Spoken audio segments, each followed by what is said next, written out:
দুঃখ ভারাক্রান্ত মন নিয়ে আপনাদের সামনে হাজির হয়েছি, কিন্তু দুঃখের বিষয় আজ দুঃখের সঙ্গে বলতে হয়, বাংলার ইতিহাস এদেশের মানুষের রক্ত দিয়ে রাজপথ রঞ্জিত করার ইতিহাস।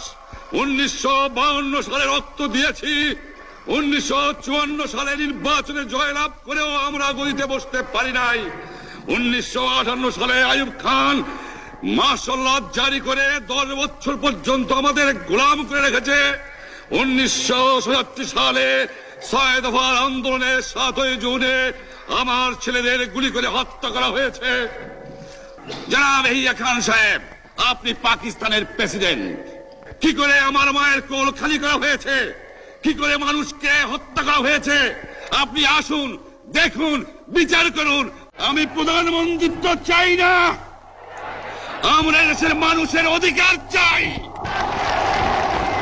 আর যদি একটা গুলি চলে, আর যদি আমার লোকের উপর হত্যা করা হয়, তোমাদের উপর কাছে আমার অনুরোধ রইল, প্রত্যেক ঘরে ঘরে দুর্গ করে তোলো এবং তোমাদের যা কিছু আছে তাই নিয়ে প্রস্তুত থাকো। মনে রাখবা, রক্ত যখন দিয়েছি, রক্ত আরো দেব, এদেশের মানুষকে মুক্ত করে ছাড়বো ইনশাআল্লাহ। এবারে সংগ্রাম আমাদের মুক্তির সংগ্রাম, এবারে সংগ্রাম স্বাধীনতার সংগ্রাম।